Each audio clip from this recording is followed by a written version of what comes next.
Good morning বন্ধুরা। আজ হলো 17 মে রবিবার।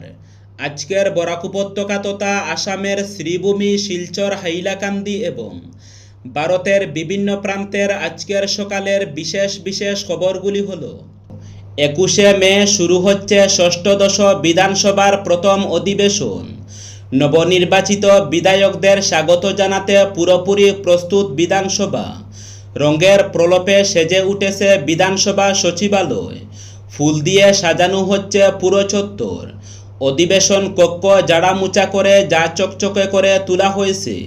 পাশাপাশি নতুন বিধায়কদের পরিচয়পত্র দেওয়ার কাজও চলছে দ্রুতগতিতে, যাতে বিধানসভায় প্রবেশে কোনো অসুবিধা না হয়। বিধানসভার প্রথম অধিবেশনের জন্য প্রোটেম স্পিকার ইতিমধ্যে শপথ নিয়েছেন। ষষ্ঠদশ বিধানসভার সবচেয়ে সিনিয়র সদস্য চন্দ্রমোহন পাটোয়ারিকে দেওয়া হয়েছে প্রোটেম স্পিকারের পদে। রাজ্যপাল লক্ষণ প্রসাদ আচার্য তাকে শপথের বাক্যপাঠ করিয়েছেন। অধিবেশনের প্রথম দিন নবনির্বাচিত বিধায়কদের মন্ত্রগুপ্তির শপথের পাঠ করাবেন প্রোটেম স্পিকার। শপথের পর বিধানসভার স্থায়ী অধ্যক্ষ নির্বাচন হবে। বিধানসভা সচিবালয় সূত্রের খবর, অধিবেশনের প্রথম দিনই হবে নবনির্বাচিত বিধায়কদের শপথ। প্রথমে মুখ্যমন্ত্রী, তারপর একে একে মন্ত্রীরা শপথ নেবেন। তারপর প্রাক্তন অধ্যক্ষ, উপাধ্যক্ষের শপথ হবে। সেই পর্ব শেষ হওয়ার পর সিনিয়রিটির ভিত্তিতে শপথ নেবেন বাকি বিধায়করা। বিধানসভা সচিবালয় থেকে ইতিমধ্যেই কে কতবার জয়ী হয়েছেন তার ভিত্তিতে সিনিয়রিটির তালিকা তৈরি করা হয়েছে। সেই অনুযায়ী শপথ হবে বিধায়কদের। তবে সিনিয়র বিধায়কদেরও আবার নামের অধ্যাক্ষর অনুযায়ী ডাকা হবে শপথের জন্য। মূল্যবৃদ্ধি লাগাম ছাড়া আন্দোলনের হুঁশিয়ারি আশুর। চাল, ডাল, সরষের তেল, দুধে গ্যাসের দাম বাড়ছে হু হু করে। লাগামহীন মূল্যবৃদ্ধির জেরে সাধারণ মানুষের নাভিশ্বাস উঠেছে। বাজারে নিত্য প্রয়োজনীয় জিনিসের দাম এখন আকাশছোঁয়া। ডলারের তুলনায় টাকার মূল্যের পতনও অব্যাহত রয়েছে। এই চরম দুরবস্থা থেকে সাধারণ মানুষকে স্বস্তি দিতে সরকার সম্পূর্ণ ব্যর্থ। শনিবার এই অভিযোগ করেছে আশু। অবিলম্বে অত্যাবশ্যকীয় জিনিসের দাম কমানোর দাবি জানিয়ে প্রয়োজনে আন্দোলনের হুঁশিয়ারিও দিয়েছে আশু নেতারা। ছাত্র সংগঠনের অভিযোগ, মূল্যবৃদ্ধি রোধে কেন্দ্র ও রাজ্য উভয় সরকারের শোচনীয় ব্যর্থ। তাই সরকারকে ধিক্কার জানিয়ে আশুর সভাপতি উৎপল শর্মা ও সাধারণ সম্পাদক সমীরণ ফুকনের ক্ষোভ। অবাধ মূল্যবৃদ্ধি সাধারণ মানুষের উপর চরম আঘাত হেনেছে, অথচ সরকার সম্পূর্ণ নির্বিকার ও উদাসীন হয়ে রয়েছে। ছাত্র সংস্থার স্পষ্ট বক্তব্য, মূল্যবৃদ্ধি রোধ করুন, নিত্য প্রয়োজনীয় পণ্যের দাম কমান, অন্যথায় প্রতিবাদের মুখোমুখি হতে প্রস্তুত থাকতে হবে সরকারকে। আশুর নেতারা বলেন, চাল, ডাল, সরষের তেল, দুধ সহ সমস্ত নিত্য প্রয়োজনীয় সামগ্রীর দাম হু হু করে বাড়ছে। ওষুধের বর্ধিত দাম রোগী ও তাদের পরিবারের বোঝা হয়ে চেপেছে। এমনকি একটি বাণিজ্যিক গ্যাস সিলিন্ডারের দাম 3000 টাকা অতিক্রম করেছে। এর ফলে ছোট ছোট হোটেল, রেস্তোরাঁ এবং চায়ের দোকানগুলো বন্ধ হওয়ার উপক্রম হয়েছে। এরই মধ্যে পেট্রোল ও ডিজেলের মূল্যবৃদ্ধি বাজারের আগুনকে আরও উস্কে দিয়েছে। জাতীয় শিক্ষানীতি কার্যকর করতে বড় পদক্ষেপ নিল কেন্দ্রীয় শিক্ষা বোর্ড সিবিএসই। নতুন নির্দেশিকা অনুযায়ী আগামী শিক্ষাবর্ষ থেকে নবম ও দশম শ্রেণীর পড়ুয়াদের অন্তত 3টি ভাষা শেখা বাধ্যতামূলক করা হচ্ছে। এর মধ্যে কমপক্ষে 2টি হবে ভারতীয় ভাষা। বোর্ডের ঘোষণা অনুযায়ী নতুন নিয়ম কার্যকর হবে 2026 সালের 1 জুলাই থেকে। এই পরিবর্তন জাতীয় শিক্ষানীতি ও নতুন পাঠ্যক্রম কাঠামোর সঙ্গে সামঞ্জস্য রেখে আনা হয়েছে বলে জানানো হয়েছে। নতুন ব্যবস্থায় ভাষা শিক্ষাকে 3টি স্তরে ভাগ করা হয়েছে। এর মধ্যে 2টি ভারতীয় ভাষা এবং তৃতীয় ভাষা হিসাবে অন্য কোনো ভাষা বেছে নেওয়ার সুযোগ থাকবে।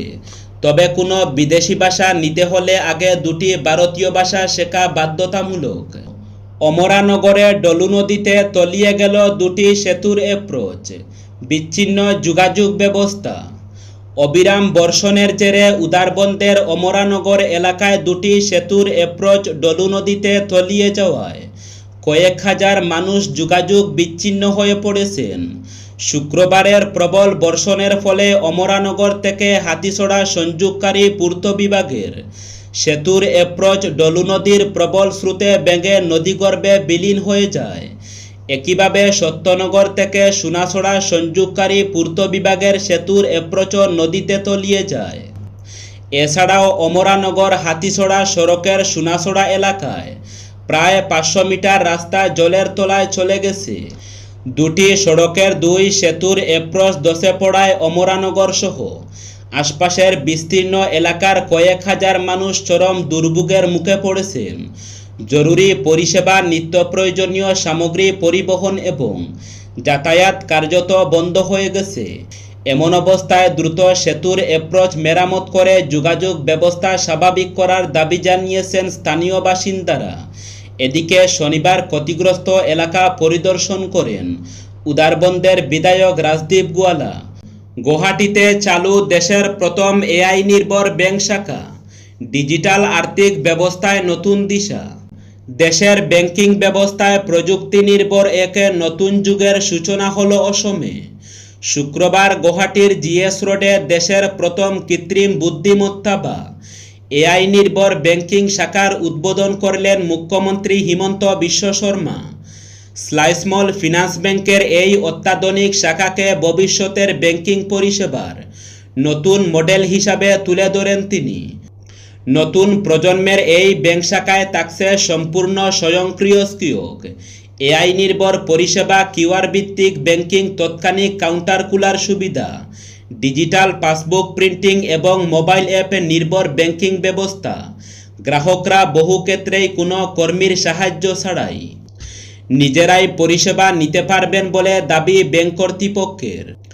অনুষ্ঠানে মুখ্যমন্ত্রী বলেন, ভারতের ব্যাংকিং ব্যবস্থার ভবিষ্যৎ গড়ে তুলতে অসম সম্পূর্ণ প্রস্তুত। দেশের প্রথম এ ধরনের ডিজিটাল ব্যাংক শাখা অসমে চালু হওয়ায় অত্যন্ত গর্বের বিষয়। আধুনিক প্রযুক্তির মাধ্যমে দ্রুত, সহজ এবং স্বচ্ছ পরিষেবা দেওয়াই এর মূল লক্ষ্য। তিনি আরও বলেন, ক্ষুদ্র ব্যবসায়ী, মহিলা উদ্যমপতি এবং তরুণ প্রজন্ম এই নতুন ব্যবস্থার মাধ্যমে সবচেয়ে বেশি উপকৃত হবেন।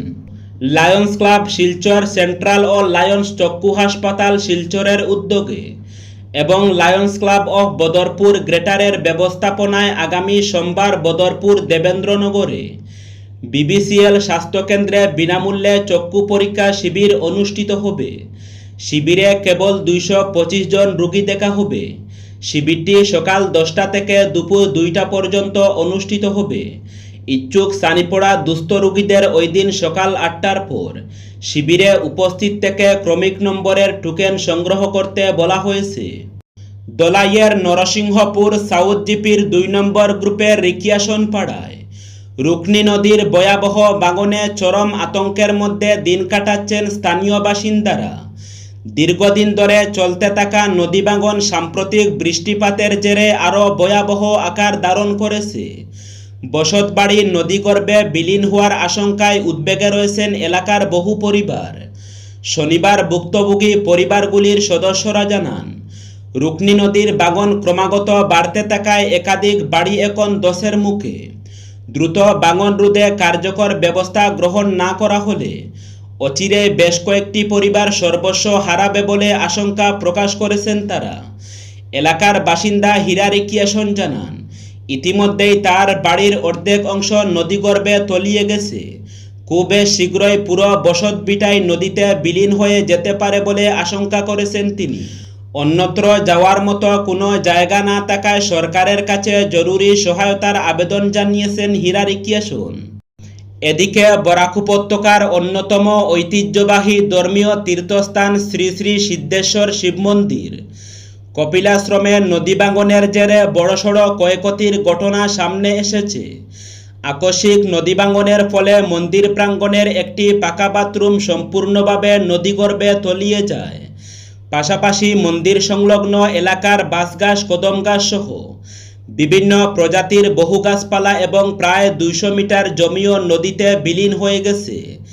ঘটনার পর থেকেই মন্দির কর্তৃপক্ষ ও স্থানীয় বাসিন্দাদের মধ্যে চরম উদ্বেগের সৃষ্টি হয়েছে।